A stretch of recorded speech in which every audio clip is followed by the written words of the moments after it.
Wagwan, everybody. Welcome to the Dis Affamie History podcast, where we'll be speaking about history and as well family history and how history relates in terms of Caribbean people for the present as well as in the past, and how in the past what that does and brings forth for what we are going through at present and what we can learn from our history, from our family, and take that moving forward. So I do hope you enjoy the podcast, and if you like it, please ensure to subscribe, like, and review. Thank you. In this episode, I will be speaking with Professor Kwasi Konadu from Colgate University, where he is the John D. and Catherine T. MacArthur Endowed Chair, and the topic will be names of enslaved Africans and the importance and the relevance of these names.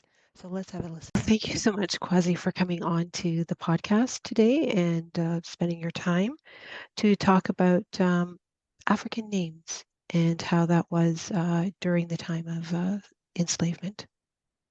Thank you for having me.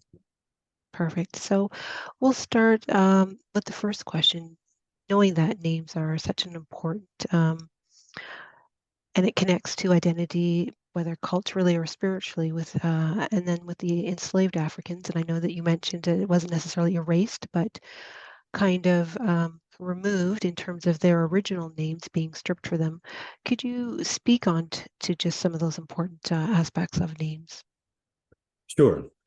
Well, names are not only important because they register a person as a member of a human community, but they're also these cosmic tattoos that essentially marks out an individual within a constellation of other individuals. In the case of African peoples especially, but not solely, it also registered them as being part of this constellation of ancestry. So think of ancestry as this large mass of just energy, right?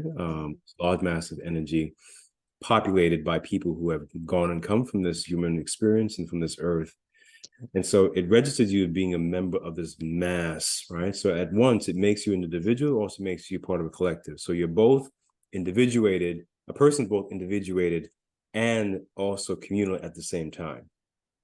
Only because, or primarily because, biologically speaking, human beings are not asexual organisms, right? We cannot beget ourselves. We have to come through someone else or someone else's.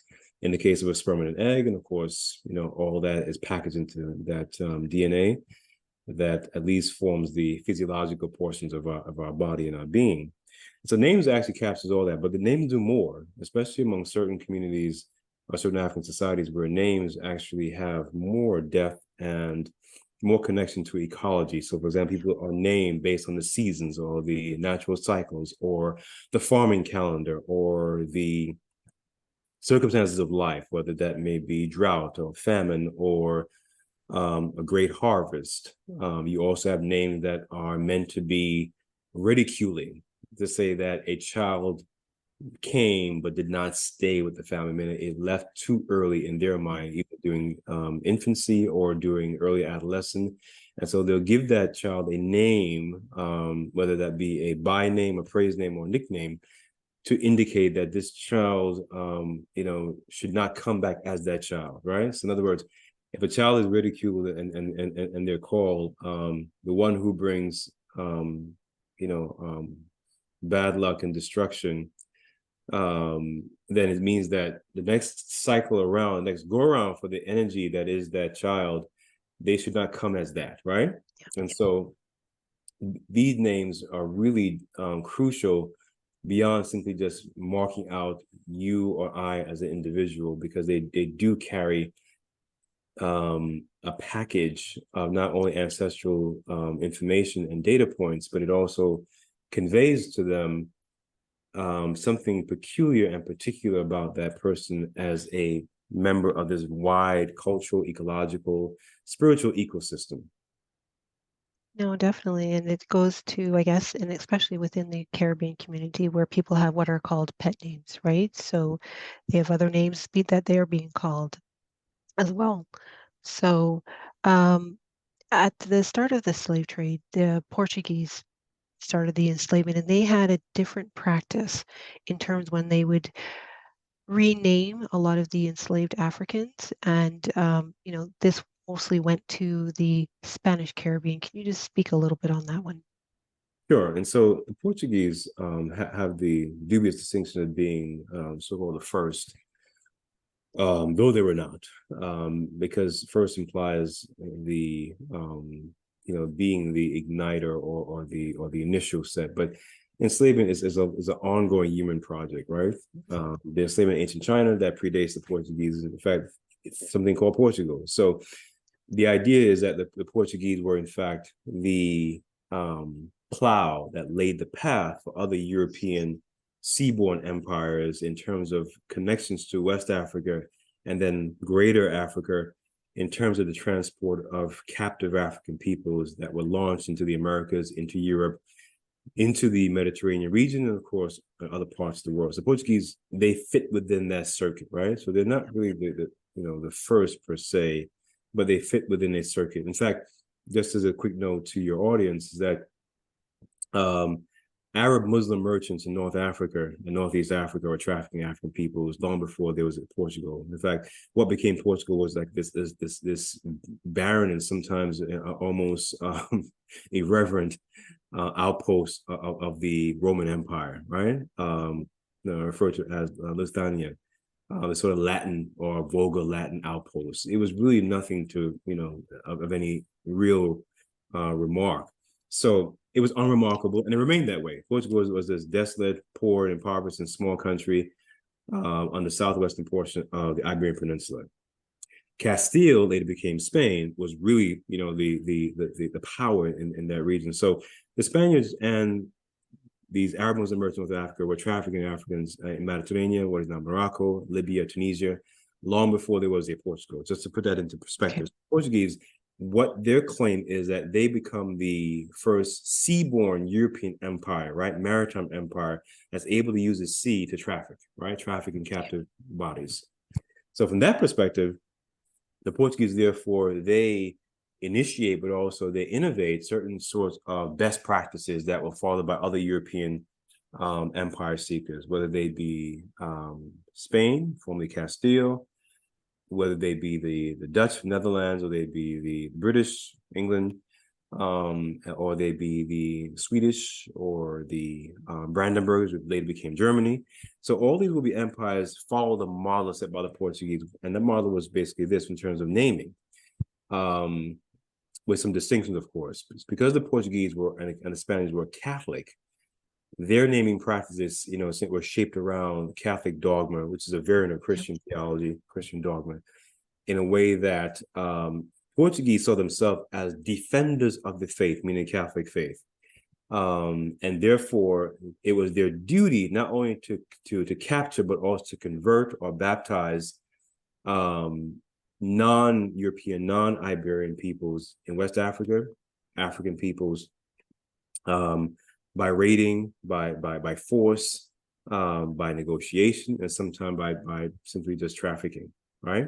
Yeah. And that began largely with, for example, North African, Arab Muslim, other traffickers in captive African bodies. So there's an outpost in Northwest Africa around between Morocco and Macedonia called Arjum, and that became sort of like this depot where horses were being traded for captive Africans, and horses, of course, were required by these savannah societies in West Africa, and so in North Africa too, beyond the desert. And so horses were one of the main commodities, and later on included foodstuff, included guns and firearms and so on. And so in that context, the namings became a function of the duty of these defenders of the faith, as it were, to essentially expand Christendom, right? Yeah. By force, by fraud, or any means. And so once captured, naming didn't start there. There was sort of like this very fake or false baptism where salt and water would be sprinkled on captive peoples. Now, in the 15th century, the numbers were small, meaning these are not large vessels yet. These are what are called caravels, right? And they hold maybe about 100 people, sometimes maybe 150. We didn't get to the Dutch and later vessels that hold 300, 400, 500, 600 captive people, right, across the Atlantic. And so the timing, again, context matters, right? Mm-hmm. And so in this context, those people would then be brought to either the Algarve or brought to the capital of Lisbon or Lisboa, the capital of Portugal, And they were either sold in the slave markets on the Tigris River in Lisbon, or sometimes they were repurposed or repackaged and sold in Castile or sold in Spain, in other of the major cities like Cordoba, Seville, and other parts. And some of these captives, once sold, then there would be the registration, right? That's when you get the notary. And then at that point, you would have the names that are assigned, right, at that moment. And the names will usually follow the name of the captive. Now, the Catholic factor here matters in, because here in Spanish and Portuguese name, you have you can have several names, right? For example, de Santos, meaning of Santos, right? Meaning you're property of, you belong to, right? The family of Santos. And so, one would be, say, Maria dos Santos, right? Or Pedro dos Santos, right? And so, or for example, you have in the 15th century and 16th century, you have names based on complexion. You have Pedro Negro, right? Yes. Pedro Black, or Maria Moreno, right? Moreno is like a variant of Black, if you can imagine that. Or you may have Maria Preto, which is like a black, so like the shirt that I'm wearing. It's like the blackest of black. Okay. So, right. So the Portuguese and the Spaniards, under this Catholic, mantra and dogma, they saw at themselves to not only capture and exchange and sale, but also to convert and baptize and bring into Christendom. And so the names followed that pattern, whereas later on in the Dutch and British, they weren't really concerned about that per se. They were concerned about laboring and the like. And even when Protestant Christianity, right, and the British and Dutch experience came into play, those names followed a different pattern, right? Yes. The fact of religion here figures in a lot into the naming practices of these European empires and slavers. Definitely it did, and definitely made an impression, to say the least. And so, with these enslaved Africans being stripped of their original name and the attempt to kind of have a "you are a nothing" mentality, would this have brought into more of their control, to further control them? Them being the slavers? And them being the enslaved. Okay. It's hard to tell. Yeah. Now, I'll come to the heart of your question, but it's hard to tell, just to give your viewers and listeners some appreciation. It's hard to tell what really goes on in the inner corridors of a person's mind and inner being. It's like being in court, where it's hard to really measure and therefore convict intention, right? Mm-hmm. Now, there are ways to try to get close to it, but it's not an approximation. Likewise, hard to really say what truly went on in the inner corridors and being of the enslaved. It's really hard. The documents can't even scratch the surface of that, right? Yeah. Now, that being said, as a caveat, what we do know is that for the enslaved, there was often lip service paid to Catholic dogma, meaning the naming practices. And so, for example, on West Africa's Gold Coast, present-day Ghana, you would have people that were men that were brought to the Portuguese Inquisition to stand trial for crimes against the Catholic faith. And they may be registered under a Portuguese or Iberian name, but in the testimony and the witnesses, what you find that these people would actually be known by other names, other indigenous African names, right? Yeah. And we see some of this, for example, in one document that comes to mind, 1572, is a woman registered, under the Catholic framing of her personhood as Maria, but the priest who registered this and the people who of his kind who essentially would remind the person by calling them that name, noted in frustration and anger that this Maria was also known as Adjura, which means she was a Monday-born female on the Akan calendar, which opens up a whole story about who she was in terms of her personhood, right? In the villages. And so when she went to the villages that was adjacent to the Portuguese fortress or stronghold on the Gold Coast, or then called the Mina Coast, then, under that, in that arena of terror, right? Populated by almost all men, with weaponry, with tortures, with instruments of torture and violence. Under this regime of violence, she would answer to Maria.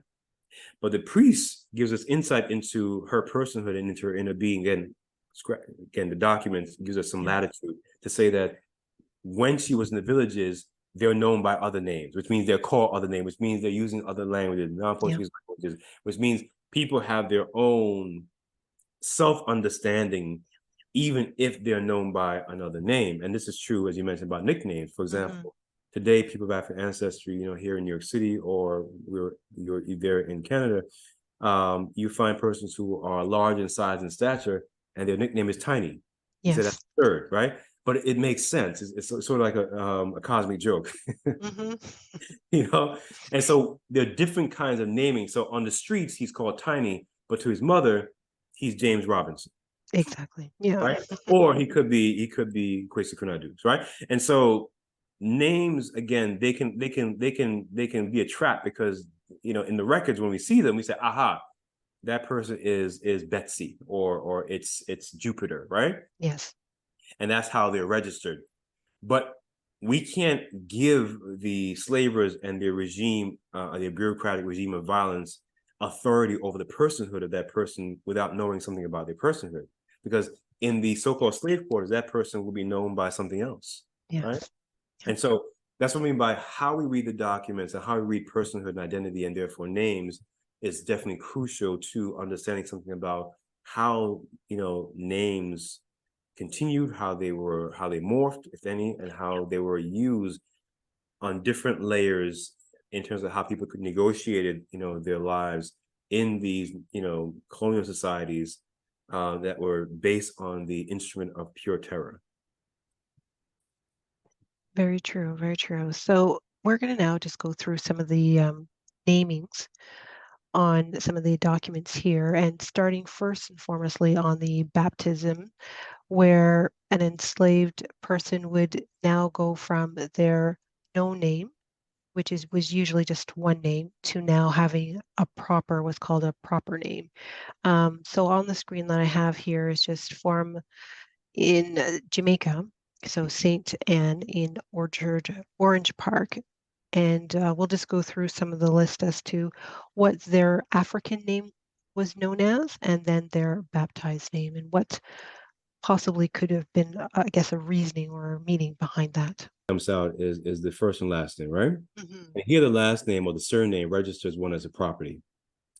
In Jamaica, as in places like Virginia, here in the United States, colonial law was pretty much, at least English-speaking colonial law, which is based on Old Roman law, which is the base of English common law, were pretty much the same. And so if we talk about Jamaica, we can talk about Virginia as British colonial societies or English-speaking colonial societies.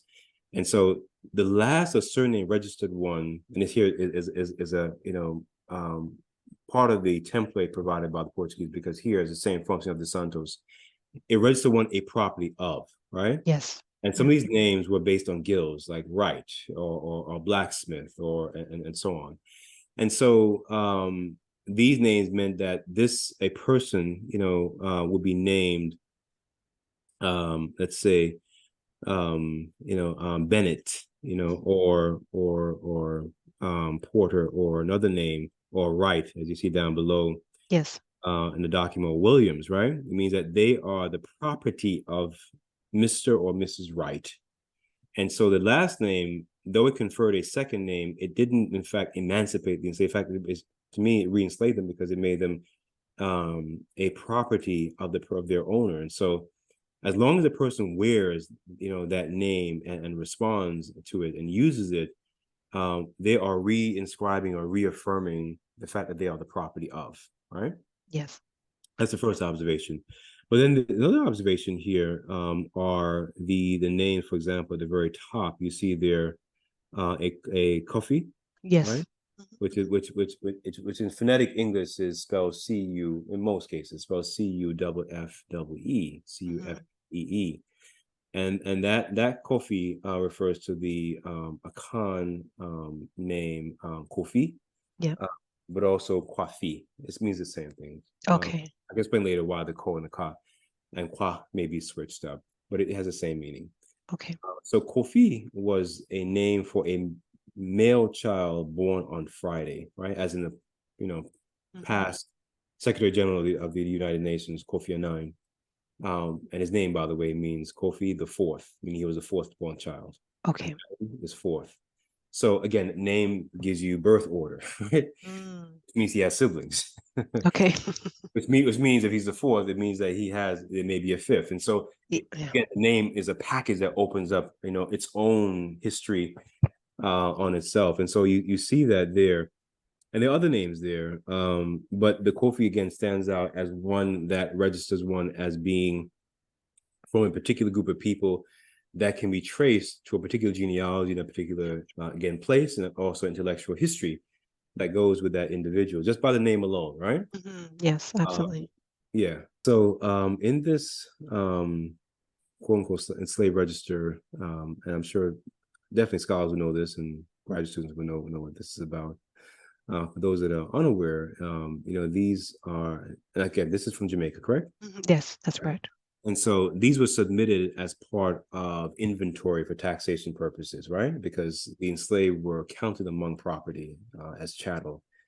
And so this was not simply for ethnographic reasons. It was largely for taxation purposes and bureaucracy. But it also provided an inventory for the enslaved. Now, for those who are trying to read out, some of the stories of the people that are etched in these registers, some of the fascinating parts here are not the names alone, but the categories here for color, yes, complexion, for age, and there's an interesting category for African or Creole, which we can talk about because that's part of the name process. And then there are all these remarks about the person that are being, essentially codified in these documents.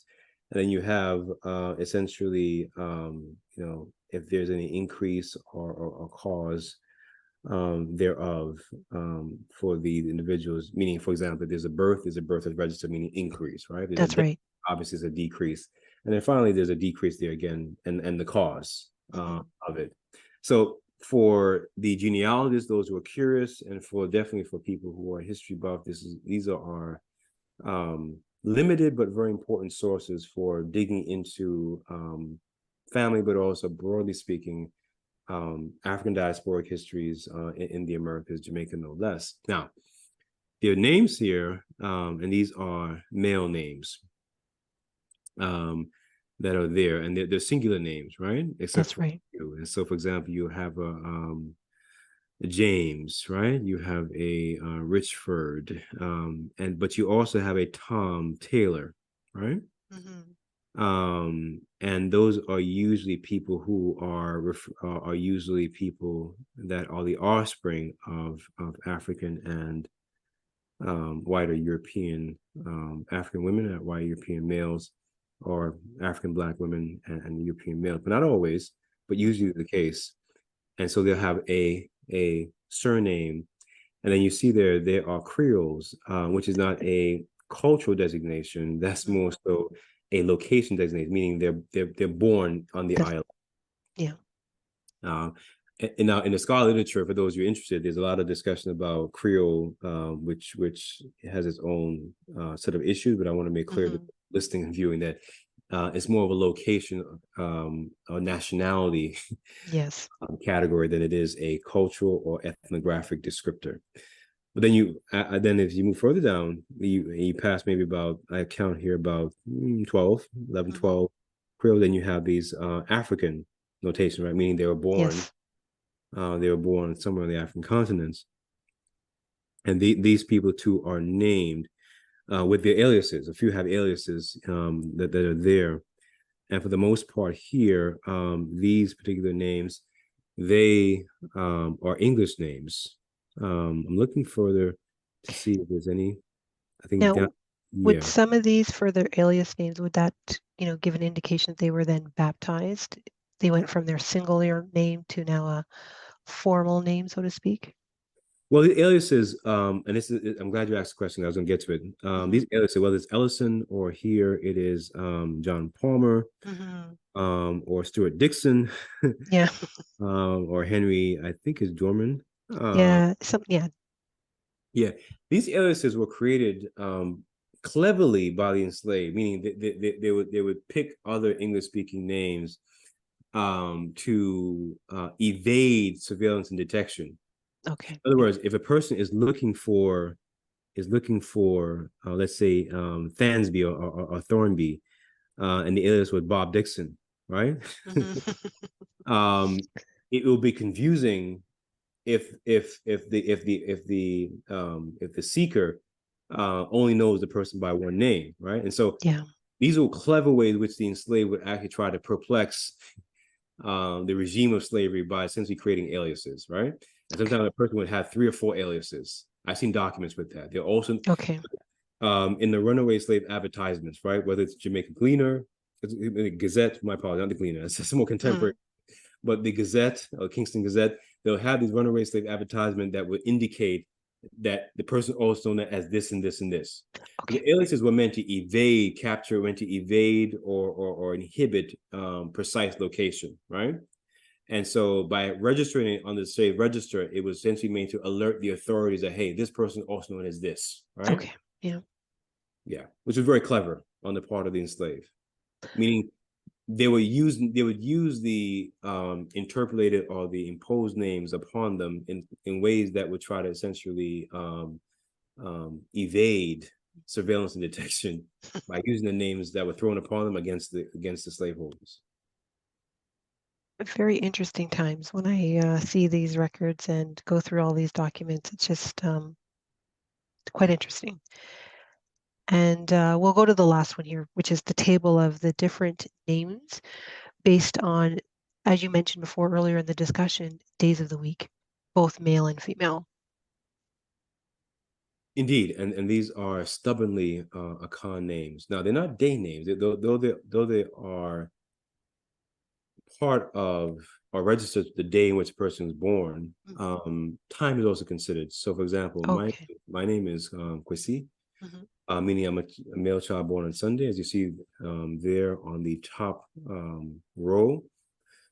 But I was born in the evening, and so there's a different temperament and different gauging of the kind of Kwasi that I am, opposed to Kwasi born in the morning. So Okay. the timing of the day matters. More importantly, these are referred to as krading, meaning soul names, because the idea is that my soul as Kwasi, and if for you, what day were you born on? Tuesday. Okay, so you would be Abena. And so it means my soul came to this earth for human experience on a Sunday. Your soul came to this earth for human experience on a Tuesday. That is packaging the names. So they're not day names. They're actually soul names called krading, Okay. meaning soul, and ding meaning name, right?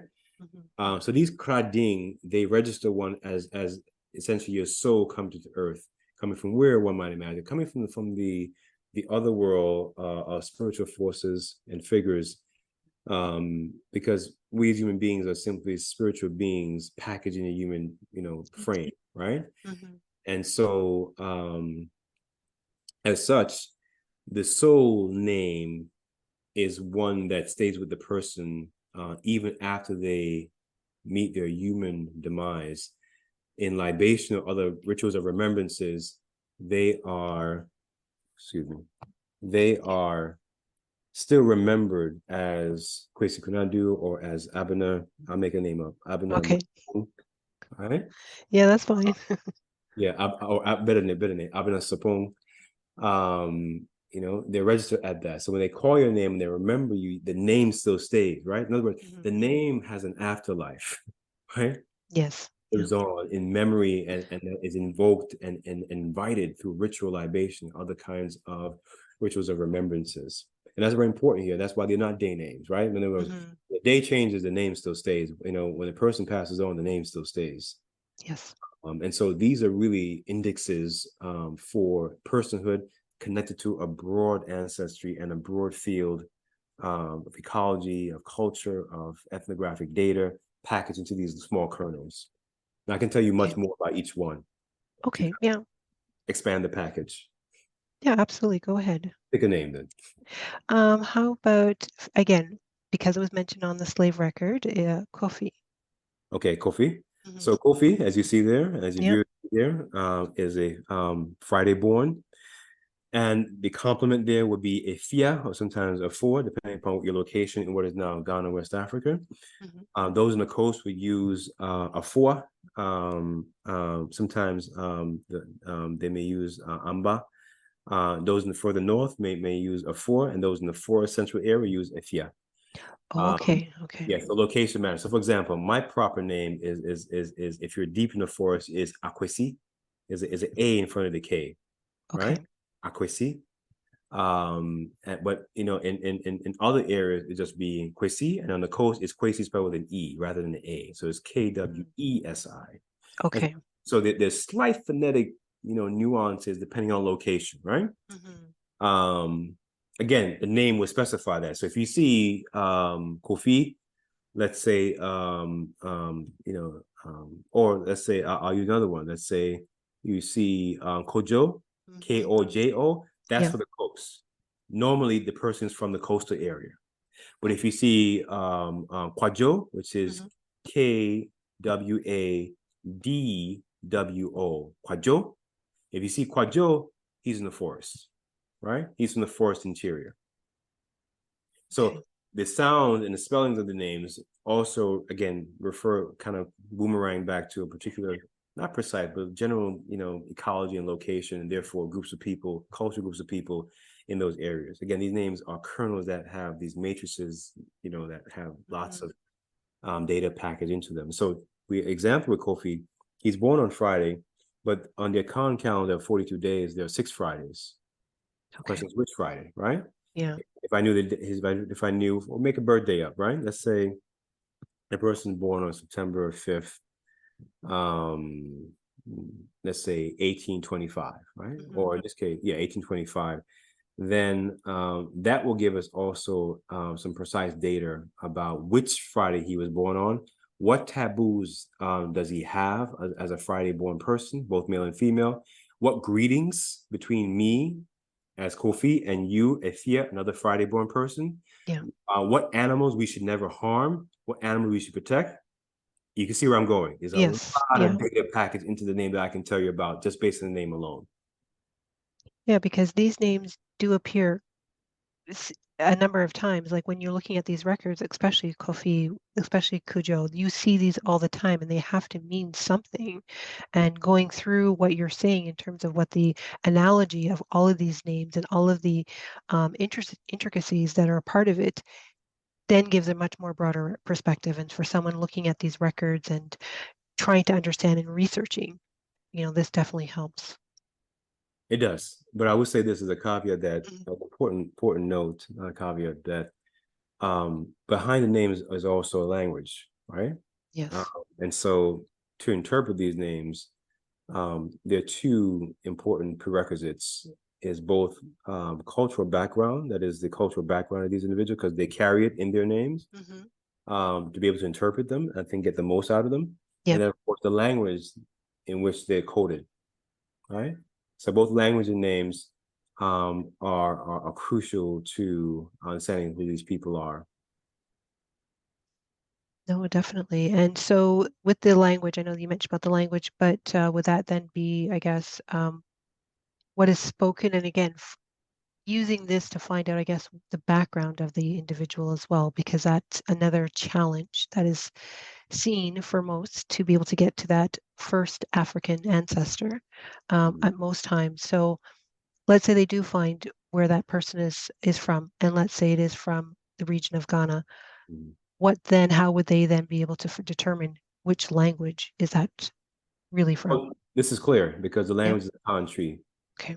Yeah. So, and again, perfect. Names again, they reference a particular African language in which they're, in other words, the coding, right? So they're coded in a particular African language, and that's stubbornly absolutely clear from even with the English phonetic rendering, because remember, the enslaved were not recording their own names. That's right.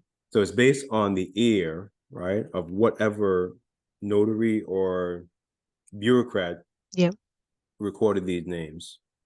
Well, it's definitely another layer to kind of look at all these things and to be able to really, because I know for myself, looking at these records and trying to understand and to put a context to things, it definitely does make it a challenge to kind of figure out, well, what does this mean? Because it has to mean something. Especially growing up Jamaican, you definitely notice that a lot of things mean different things depending on what the context is, right? So it's just trying to understand that. So I wanted to thank you for that. But as well, just something else for people that are researching during this time, what else do they need to take into consideration, especially when looking at names? Well, the two prerequisites that I mentioned, we need not have fear to learn an African language.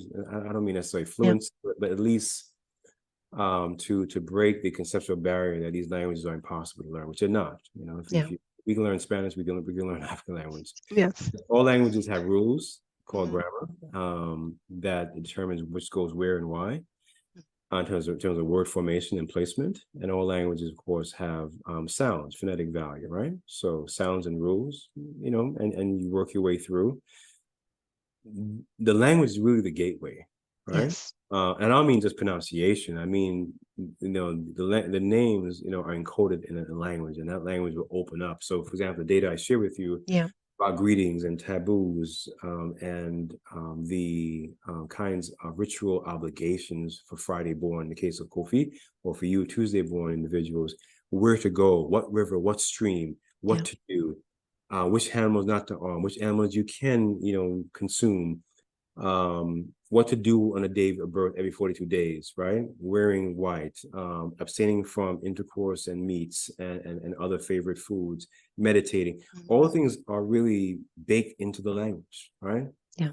And so for the researcher, particularly of Akan Diasporic history, there's been sort of a phobia and even taboo to learn an African language. But people in the Caribbean, because their starting point is usually, whatever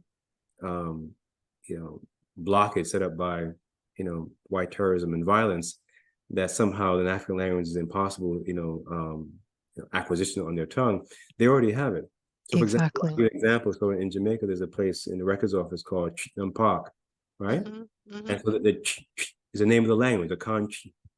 It's already there. Right. So and all the words that we have in Jamaican nation language, right? Jonko, Su, and so on. Right? These are tree words, right? Doti, right? They're referring to the earth or the ground, right? So I'm saying the sounds are there, right? The grammar are there. For example, in Jamaican, they say, take yourself and bring yourself, right? In tree, and